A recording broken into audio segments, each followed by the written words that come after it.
मैं एक ब्रीफ करूंगा कि ये मेथड वर्क कैसे कर रहा है, then related to the method 2-3 problem solve करेंगे, तो आपको ये मेथड क्लियर हो जाएगा। ये आपके 4th यूनिट में है और ये इसके क्वेश्चन हमेशा आते हैं और बहुत इजीली बनते हैं। देखते हैं, इसको स्टार्ट करते हैं।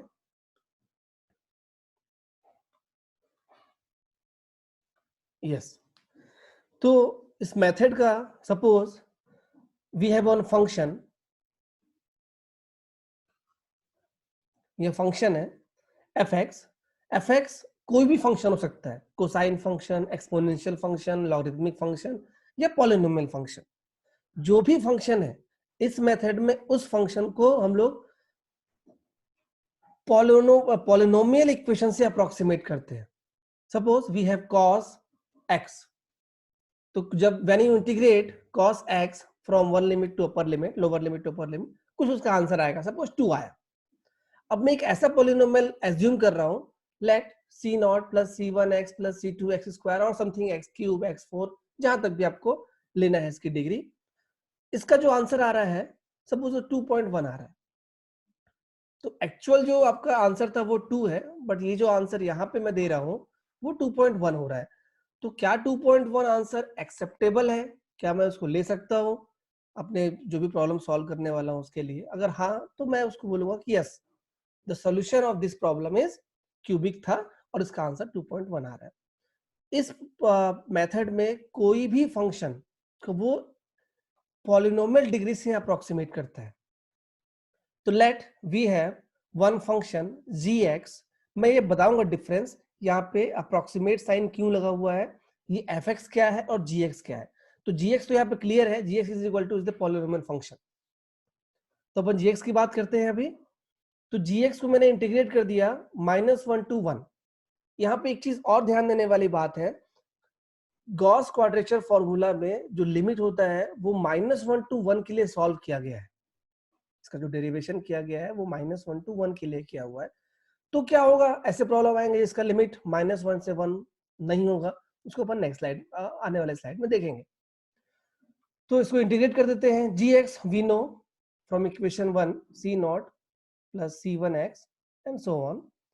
When you integrate it and if you put the upper limit and lower limit, so c0 into x, because it is a constant term, so c0 into x, when you put upper limit and lower limit, we will get 2.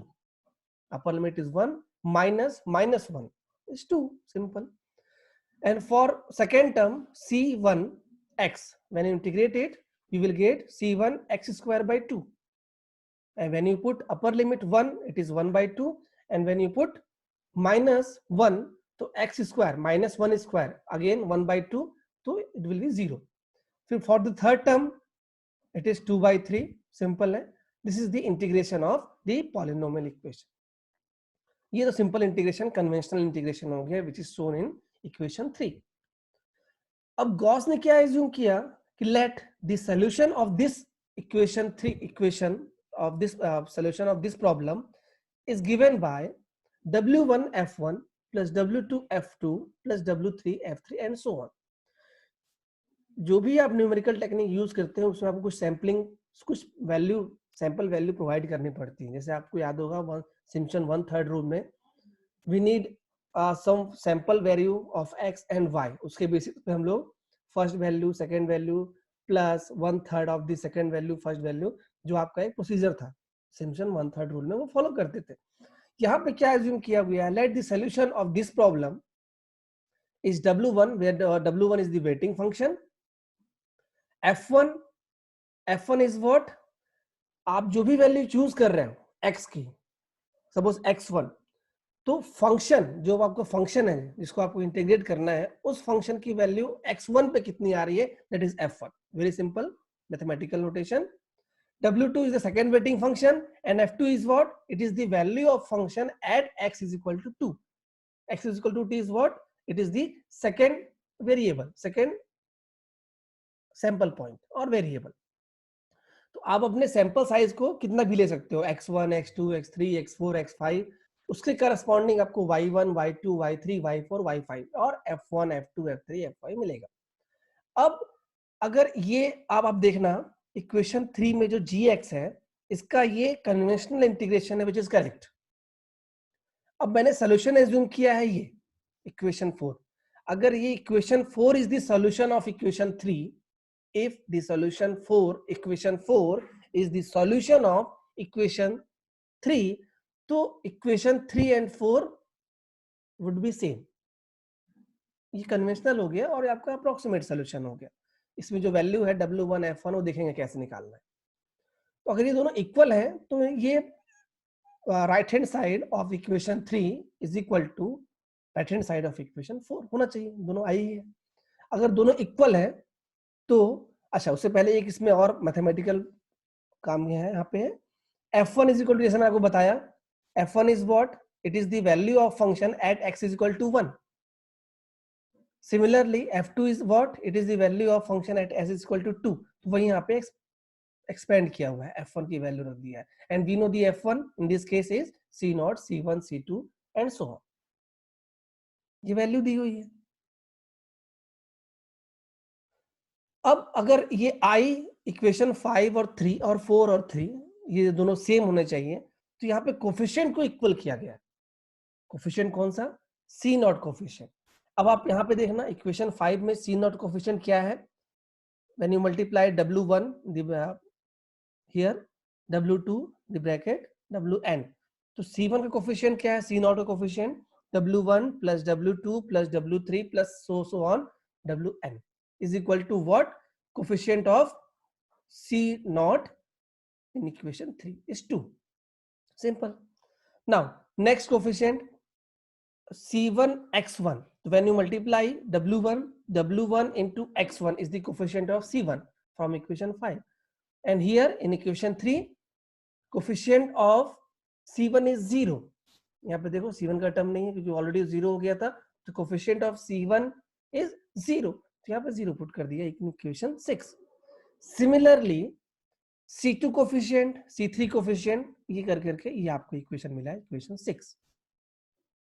अब जैसे मैंने बताया आपको कि मैंने तो कोई भी प्रॉब्लम का सॉल्यूशन आप कुछ भी ले सकते हो और उसको वो सही है गलत है वो बात की बात है। अब मुझे इसको अप्रोक्सीमेटली करना है, अप्रोक्सीमेट सही करना है, तो मुझे कुछ रिलेशन निकालने पड़ेंगे। जैसे मैं W1 क्या चूज करूं, X1 क्या चूज करूं, W2 क्या चूज करूं, X2 क्या चूज करूं, ताकि आपका जो सोल्यूशन है वो एक्चुअल जो सोल्यूशन मिलना चाहिए थ्रू द एनालिटिकल मेथड वो इक्वल हो जाए। उसके लिए क्या करेंगे देखना। अच्छा, क्या करेंगे देखना, यहाँ पे इक्वेशन 6 में यहाँ पे टोटल कितने अननोन है? W1, W2, W3, W4 up to n। तो n इज फॉर W और similarly F1, F2 up to n। अब ये n क्या है, Fn क्या है? It is the value of function at x is equal to n, एट xn, sorry x is equal to नहीं, एट xn, मतलब nth नंबर का W है। तो टोटल आपके पास n इंटू n, 2n हो गया। सपोज आप n is equal to 2 choose करते हो, अगर आप पॉलिनोमियल बोलते हो n इज इक्वल टू 2, तो आपके पास जो सॉल्यूशन है वो W1 F1 plus W2 F2 होना चाहिए। n इज इक्वल टू 2 है तो W1 F1 W2 F2, तो n is equal to 2 choose करने पे आपके पास टोटल 4 अननोन हो गए। कौन कौन से? W1 F1 यहाँ पे मतलब X1, W2 and X2, 4 unknown. तो you need 4 condition to solve this problem. Suppose आप n is equal to 1 choose करते हो, n इज इक्वल टू 1 किया मैंने, तो सिर्फ आपके पास एक ही टर्म आएगा, i is equal to approximately equal to W1 into F1। तो W1 इंटू F1 जब आप इसकी बात करोगे तो आपके पास 2 अननोन है। First unknown is W1, second unknown is X1। Simple. तो पहले n is equal to 1 put करके देखते हैं सोल्यूशन क्या आना चाहिए। सोल्यूशन मतलब W1 और X1 की वैल्यू क्या होनी चाहिए। सिंपल। तो इक्वेशन 6 को देखो, for n is equal to 1,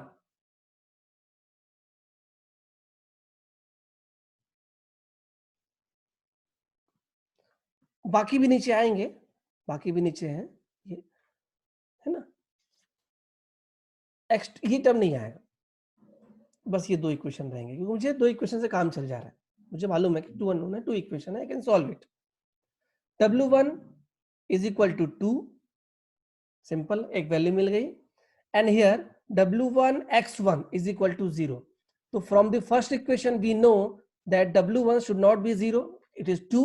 तो फोर्सफुली क्या होगा, x1 शुड बी 0. तो when n is equal to 1, मतलब क्या, मैंने जो अप्रोक्सीमेट सोल्यूशन एज्यूम किया है अपने प्रॉब्लम का, उसमें सिर्फ एक ही term, single term I am assuming single term. n is equal to what, it is a single term.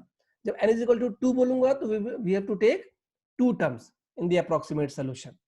अब जब 2 टर्म की बात करेंगे तो यहाँ पे देखना आप, मैंने इक्वेशन अलग से लिखा हुआ है 2 टर्म के लिए. जब 2 टर्म की बात करेंगे तो मैं बेसिक आपको बताया पहले, 2 टर्म ये हो गया, ये तो आपका एग्जैक्ट सोल्यूशन है ही, इसी को कंपेयर कर रहे हैं इससे. कंपेयर के बाद मुझे इक्वेशन 5, इक्वेशन 6, ये 6 इक्वेशन मिला है, 6 नंबर इक्वेशन. तो W1 F1 plus W2 F2, 4 variable, 4 unknown है ना. W1 W2 F1 and F2. F1 F2 क्या है, it is the value of at x1 and x2. तो x1 x2 2 unknown and W1 W2 is the 2, total 4 unknown. तो we need 4 के equation. अब 4 equation के लिए कैसे बनाएंगे देखिएगा.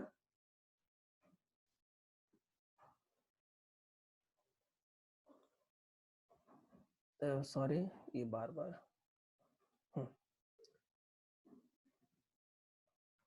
सेकेंड टर्म तक आ रहा है सभी का, मतलब सेकेंड टर्म ही लेना है मुझे ना, सेकेंड टर्म तक आ रहा है. फर्स्ट टर्म सेकेंड टर्म, सबका सेकेंड टर्म लेना है.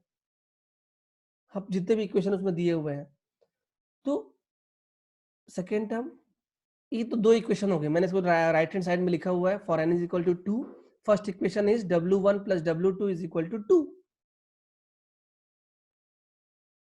And from the second equation it is W1 x1 plus W2 x2 is equal to 0. अब नेक्स्ट इक्वेशन क्या है, तो पहला था x to the power 1, second था x to the power 1, पहला था x to the power 0, second equation is x to the power 1, third equation is x to the power 2. तो W1 x1 square plus W2 x2 square is equal to 2/3. ये 2/3 कहां से मिले मुझे ना, ये वाला वैल्यू इक्वेशन 3 में देखिए, ये वैल्यू है 2/3. C2 का कोफिशिएंट है, तो C0 is the first coefficient, C1 is the second coefficient, C2 third and C4 is the C4 नहीं सॉरी फिर से, C0 first, C1 second, C2 third and C3 यहाँ पे नहीं दिख रहा है बिकॉज वो भी 0 हो गया है अपर लिमिट लोअर लिमिट पुट करने पे, उसका कोफिशिएंट है ना, वैल्यू जो थी, तो C0 into 0 तो C3 हो गया. तो यहाँ पे मैंने फोर्थ इक्वेशन लिख दिया है क्यूबिक में. तो n इज इक्वल टू 2 पे मुझे 4 इक्वेशन मिल गई फ्रॉम इक्वेशन 6. अब इस 4 इक्वेशन को सॉल्व करके मुझे W1 और x1 निकालना है और W2 x2 निकालना है. तो इसको सॉल्व करना पड़ेगा. तो सॉल्व करने से मैं इसको रिवर्स सॉल्व करता हूं, मैंने ऑलरेडी टेबल बना के रखा हुआ है. आप आई होप ये टेबल आपको विजिबल हो. इसको सॉल्व करने के लिए, हाँ आपको विजिबल होगा, आपके डाउन साइड में आता है ना स्क्रीन. तो देखिए n इज इक्वल टू 2 पे x1 की value I plus 1/√3 and x2 की value I minus √1/√3 and W1 and W2 is 1 1. Cross verify कर लेते हैं कि इक्वेशन सही आ रही है कि नहीं इस वैल्यू के बेसिस पे. Yes, 1 + 1 is 2. आप यहां पुट करोगे W1 इज 1, W2 इज 1, हट गया. x1 is plus 1/√3 and it is minus 1/√3 is equal to 0. Similarly आप यहां पे पुट करोगे x1 square 1/3 and x2 square, it is minus but square है तो प्लस, तो 1/√3 अगेन 1/3 हो गया स्क्वायर करने पे, तो 1/3 इज 2/3. तो ठीक है, कहने का मतलब ये हो गया कि आपका इक्वेशन ये आ गया. अब मैं बोलूं n इज इक्वल टू 3, मतलब यहाँ पे मुझे W3 एंड F3 भी लेना पड़ेगा इक्वेशन 4 पे. n इज इक्वल टू 3, मैंने 3 सैंपल पॉइंट चूज किया. n इज इक्वल टू 2 बोलने पे 2 sample point x1 and x2. n is equal to 3 बोलने पे 3 sample point x1 x2 x3. तो x1 x2 x3 बोलने पे मुझे टोटल 6 वेरिएबल हो गए. First variable, second, third, weighting function हो गया W1 W2 W3 and x1 x2 x3। मुझे 6 इक्वेशन रिक्वायर्ड रहेगी, जैसे 4 था तो 6, तो 6 इक्वेशन में ये बाकी ये दो तो सेम है, प्लस यहाँ पे W3 हो जाएगा, एक टर्म W का आ जाएगा, W3 का टर्म आ जाएगा, W3 का टर्म आ जाएगा यहाँ पे, जो मैंने यहाँ पे ग्रीन कलर में बॉक्स बनाया हुआ है, और 2 इक्वेशन और बढ़ जाएंगी। वो इक्वेशन क्या होंगी? W1 x1 to the power 4 plus W2 x2 to the power 4 plus W3 x3 to the power 4 is equal to ये 2/5। और C5 वाला जो टर्म है वो 0 हो जाएगा। वो इक्वेशन क्या हो जाएगी? W1 x1 to the power 5। तो आई होप आपको इस पीपीटी से, यहाँ पे जो स्लाइड है, समझ में आ रहा होगा कि कैसे हमने इसको अप्रोक्सीमेट किया और सैंपलिंग पॉइंट कैसे फाइंड आउट किया। क्योंकि मैंने बोला आपको पहले ही, आप चाहो तो कुछ भी पुट कर सकते हो यहाँ पे x1 x2 की वैल्यू, बट मुझे answer close to analytical solution find out करना है। तो मैं विथ सम रिलेशन अगर फाइंड आउट करूं तो मैं ज्यादा अप्रोक्सीमेट कर सकता हूं रिजल्ट को, बेटर वे में अप्रोक्सीमेट कर सकता हूं रिजल्ट को। इसलिए मैंने ये मेथड यूज किया जो गॉस ने यहाँ पे डिस्कस किया हुआ था, उन्होंने डिराइव किया था, मैंने डिस्कस किया यहाँ पे। वेरी सिंपल है, पॉलिनोमियल इक्वेशन एज्यूम कर लिया है और ये इक्वेशन 4 एज्यूम कर लिया है, इसको सॉल्व किया विद दिस मेथड, और जितने भी सैंपलिंग पॉइंट आपको चूज करने हैं ये आपके ऊपर है कि एक सैंपलिंग पॉइंट से सॉल्व करना है, 2 से करना है, हम लोग उसको देखेंगे नेक्स्ट क्लास में। अब यहाँ पे ना मैं एक और टर्म ऐड करता हूँ, डिग्री ऑफ इक्वेशन, थोड़ा सा और एक्सप्लेन करने के लिए। When you choose n is equal to 1 means one sample point, सिर्फ x1 की वैल्यू, वो भी क्या आ रही थी? 0 आ रही थी। तो when you choose n is equal to 1, तो 2 into 1 minus 2 it is the 1। तो डिग्री ऑफ इक्वेशन हो गई क्या? Linear. Linear means what? C0 plus C1x। मतलब आपने जो भी आपका फंक्शन था, कोसाइन, एक्सपोनेंशियल और फलना ढिमका जो भी फंक्शन है, उसको आपने लीनियरली अप्रोक्सीमेट किया, उसका सॉल्यूशन लीनियर एज्यूम किया। अब यहाँ पे when you put n is equal to 2, मतलब 2 सैंपल पॉइंट के लिए सॉल्व करते हैं, तो 2 into 2 4 minus 1 3 हो गया। 3 मतलब डिग्री क्या हो गई? 3, मतलब यहाँ पे एक टर्म और आ जाएगा, C0 C1 C2 and C3। C3 coefficient हो गया x क्यूब। तो मतलब आपने क्यूबिक इक्वेशन से उस फंक्शन को अप्रोक्सीमेट किया जिसका आपको इंटीग्रेशन निकालना है। Similarly when you put n is equal to 3, तो 2 into 3 6 minus 1 5 to the power 5 का इक्वेशन आप यूज कर रहे हो अप्रोक्सीमेट करने के लिए। तो सिंपल वे में कह सकता हूं मैं, आप जितने भी सैंपल पॉइंट यूज करोगे उतने ही आप डिग्री इंक्रीज कर रहे हो आपके सॉल्यूशन को अप्रोक्सीमेट करने के लिए। क्योंकि अप्रोक्सीमेट मैं बार बार टर्म इसलिए बोल रहा हूं यहाँ पे, क्योंकि हमने कोई भी प्रॉब्लम का सॉल्यूशन ये पॉलिनोमियल इक्वेशन एज्यूम करके रखा हुआ है। gx is the polynomial equation, और ये जो साइन इक्वल साइन बता रहा है, आप कोई भी फंक्शन लाओ, मैं उसका सॉल्यूशन पॉलिनोमियल इक्वेशन के थ्रू फाइंड आउट करने का प्रयास करूंगा। प्रॉब्लम देखते हैं, देन आपको और क्लियर होगा यहाँ पे। Next, yes, first problem, very simple problem it is 1 minus 1 to 1 2 plus x plus x square dx। इसको इंटीग्रेट करना है, तो we know the conventional method to integrate the problem. यहाँ पे बिल्कुल राइट साइड में exact solution it is given here, it is 4.6667। अब मैं इसको सॉल्व करता हूं with the help of Gauss quadrature formula, जिसमें मैं n इज इक्वल टू 1 ले रहा हूं। जब n इज इक्वल टू 1 लूंगा तो मैं इसको बोलूंगा 1 point rule, n is equal to 2 के लिए बोलूंगा 2 पॉइंट रूल। आपके एग्जाम में क्वेश्चन आता है 1 पॉइंट रूल से सॉल्व करो, 2 पॉइंट रूल से सॉल्व करो, या 3 पॉइंट रूल से सॉल्व करो, जो भी है। तो कहने मतलब ये n की वैल्यू। तो you need to remember this table. अगर आपको ये याद है टेबल सैंपलिंग पॉइंट, तभी आपको सॉल्व कर सकते हो, और नहीं याद है तो आपको डिराइव करना पड़ेगा, जो कि बहुत हेक्टिक है। n इज इक्वल टू 1 के लिए तो सिंपल था, n इज इक्वल टू 2 के लिए 4 इक्वेशन सॉल्व करनी पड़ेगी, और 3 के लिए हो तो मैक्सिमम आप 3 तक याद करिए। बहुत सिंपल है याद करना, आप देख सकते हैं यहाँ पे। हाँ, 1 पॉइंट सॉल्व करते हैं, तो for 1 point rule sampling point हो गया 1, और वो उसकी वैल्यू क्या है? 0 from the table I know. From the table it is 0 and weighting function is 2. तो n इज इक्वल टू 1 के लिए sampling point 0 and weighting function 2. अब एक्चुअल फॉर्म क्या है सोल्यूशन का? देखो मैंने यहाँ पे ब्रैकेट बनाया हुआ है और कर्सर मूव कर रहा हूं. i is equal to, problem कोई भी हो, सोल्यूशन यही है जो मैंने ब्रैकेट बनाया, क्योंकि मैंने कोई भी प्रॉब्लम का सोल्यूशन यही एज्यूम किया हुआ है. प्रीवियस स्लाइड में आप देख सकते हैं. तो 1 पॉइंट रूल मतलब मैंने फिक्स कर दिया कि मुझे सिर्फ इतना सॉल्व करना है, W1 इंटू F1. W1 तो 2 मिल गया. F1 कैसे मिलेगा? When you put x1 is equal to 0 in the given function, function है ये, पुट कर लेते हैं 0. तो when you put 0 0 you will get 2. देखो यहाँ पे लिखा हुआ है मैंने, बिल्कुल लेफ्ट साइड देखो, तो answer is 4. But actual answer as you know it is 4.66, but when you approximate with 1 point rule you are getting 4. तो ये एक्सेप्टेबल नहीं है आंसर. अप्रोक्सीमेशन किया मैंने, नहीं आ रहा है ऐसे, कोई बात नहीं, एरर ज्यादा है, 2.2 से कर लेते हैं इसको. तो 2 पॉइंट रूल के लिए मुझे मालूम है कि सैम्पलिंग पॉइंट होना चाहिए 2, x1 एंड x2. उसकी वैल्यू दी हुई है, मैंने टेबल से निकाल के यहाँ पे आपको रेडी रेफरेंस के लिए यहाँ पे पुट किया हुआ है. x1 इज प्लस और ये x2 is minus 1/√3. W1 and W2 is what? 1 1. Simple.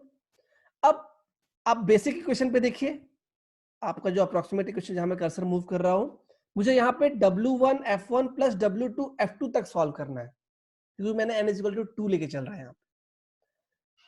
Same F1 is what? It is the value of function at 1/√3, and F2 is what? It is the value of function at -1/√3.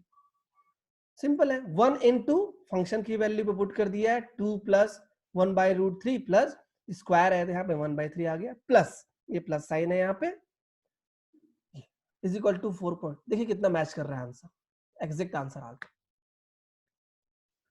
Next problem देखते हैं, जिसमें आपका जो function है वो polynomial ना लेके मैंने कॉस का फंक्शन लिया हुआ है. ये है आपका fx, जिसको मैं सॉल्व करूंगा, इसका सॉल्यूशन पॉलिनोमियल एज्यूम करके. देखते हैं आंसर मिलता है कि नहीं. Again simple 1 point rule, F1 W1 we know the. ये मैंने हर स्लाइड में ये I is equal to F1 W1 plus F2 W2 लिख के रखा हुआ है, ताकि आपको प्रीवियस स्लाइड में ना जाना पड़े.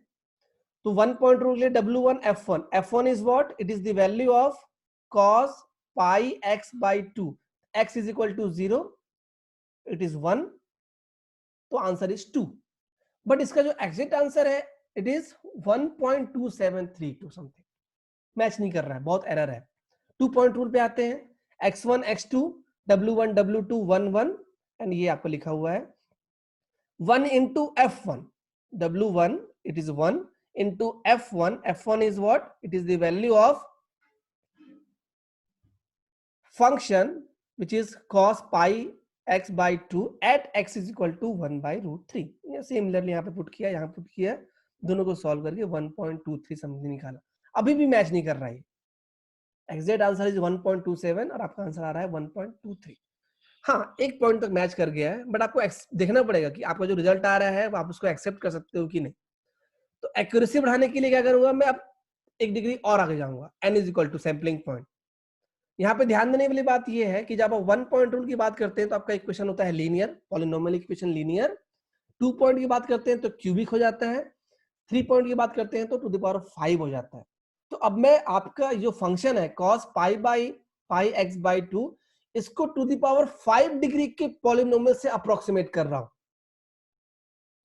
उसके लिए 3 पॉइंट, 3 पॉइंट मतलब n इज इक्वल टू 3, तो 2 इंटू 3, हाँ ठीक है, 6 माइनस 1 5. ओके, सिमिलर है बिल्कुल वही. तो W1 we know, W2 W3 from the table, and x1 x2 and x3 we also know. आप इसको सॉल्व करोगे तो यू विल गेट 1.27. थोड़ा सा ठीक है, पहले 1.23 था, अभी भी लेकिन एग्जैक्ट नहीं है. और 4 पॉइंट कर लेते हैं. 4 पॉइंट मतलब इक्वेशन हो गई x to the power 7 की. तो क्या x⁴ की इक्वेशन से अप्रोक्सीमेट करने पे answer cos pi x by 2 का आंसर मिलेगा? तो यहाँ पे सिमिलर है, टेबल में दिखाता हूँ आपको एक बार और। x1 x2 x3 x4 w1 w2 w3 w4 ये सेम यहाँ पे पुट किया हुआ है। Answer is we are getting 1.2732। अब 2.4 तक आंसर मिल गया है। कहने का मतलब ये हुआ कि अब आप 5.6 पॉइंट पे जाओगे तो इसका अप्रोक्सीमेट कर सकते हो, बट एग्जैक्ट रिजल्ट आना थोड़ा सा इश्यू है। रीजन, आपका जो अप्रोक्सीमेशन है वो पॉलिनोमियल डिग्री इक्वेशन है, बट जो रिजल्ट जो अब एक्चुअल फंक्शन है ये कोसाइन फंक्शन है। तो आपको हायर डिग्री एज्यूम करके आप रिजल्ट के काफी पास पहुंच सकते हो, बट एग्जैक्ट आना तो मुश्किल है ना। इस केस में हो सकता है आ जाए, तो बहुत मैक्सिमम इन जनरल केस में नहीं आते रिजल्ट, क्योंकि आपका जो फंक्शन है वो उसके कैरेक्टरिस्टिक ही चेंज है। नेक्स्ट क्वेश्चन में आते हैं। अभी तक हमने जो क्वेश्चन किए उसमें -1 और 1 तक ही था लिमिट। अब क्या हो कि आपका जो लिमिट है वो कुछ और वैल्यू हो जाए, 1 और -1 ना रहे। देखते हैं। What if this is the function we need to integrate with the help of Gauss quadrature method, upper limit a lower limit b f t dx। तो इसको सॉल्व करने के लिए मुझे पहले लिमिट को -1 और 1 पे लाना पड़ेगा। उसके लिए I need to assume the given function here b minus a by 2 into x plus b plus a by 2। when you take first derivative of the assumed function you will get dt is equal to b minus a by 2 into dx। ये हो गया function. अब t की value and dt की value मैं equation 1 पे put कर देता हूं। I will get from 0 to, ये था आपका एक्चुअल फंक्शन है ये जिसको आपको सॉल्व करना है, is equal to b minus a by 2 dx के साथ में जो टर्म था over the integration -1 to 1 into this is the value of t in terms of x is equal to d। तो आपका ये प्रॉब्लम जो पहले a to b था अब वो कन्वर्ट होके इस वाले प्रॉब्लम में आ गया। अब आप इसको सॉल्व कर सकते हो।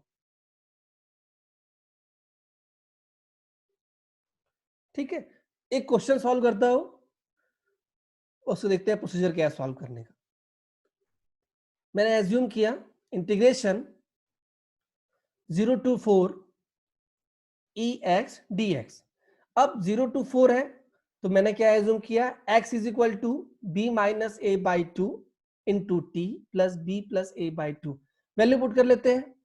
b 4 है और a है 2। 4 minus 2 divide by 2 it is 1 and 4 plus 2 by 2 it is 6 by 2 it is 3।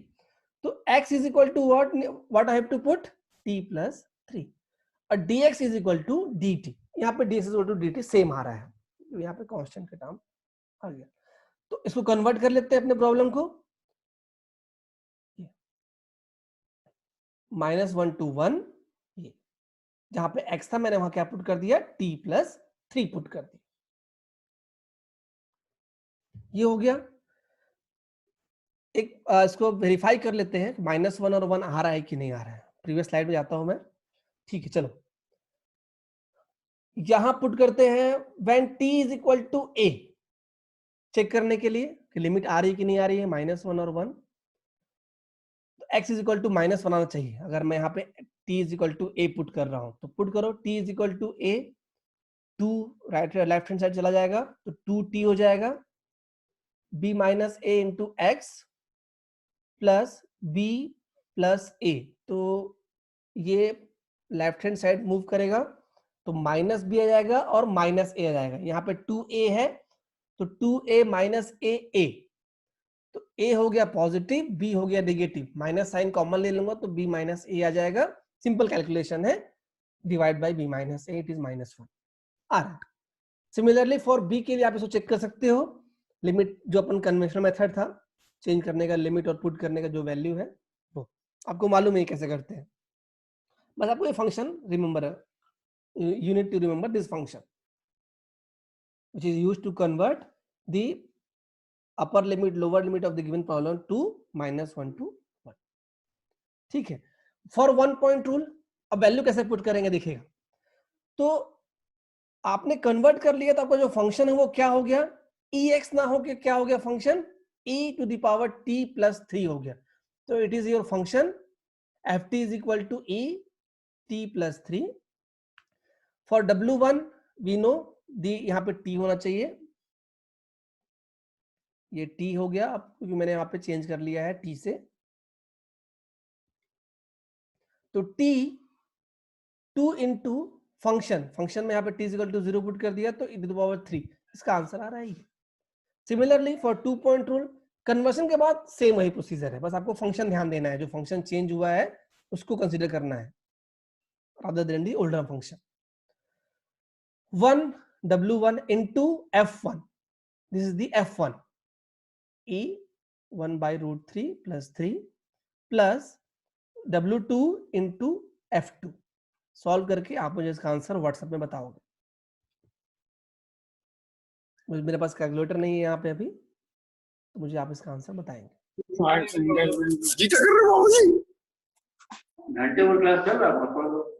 Yes, यहाँ पे क्लास एंड करते हैं. ये बहुत ही इंपॉर्टेंट है, इससे रिलेटेड क्वेश्चन हमेशा आता है एग्जाम में और बहुत सिंपल वे में क्वेश्चन बनता है, बट आपको ये याद रखना चाहिए, ये वैल्यू आपको याद होनी चाहिए तभी क्वेश्चन बनेंगे, नहीं तो नहीं बनेंगे क्वेश्चन. यस, कोई डाउट हो तो मुझसे पूछिए, नहीं तो क्लास फिर एंड करते हैं.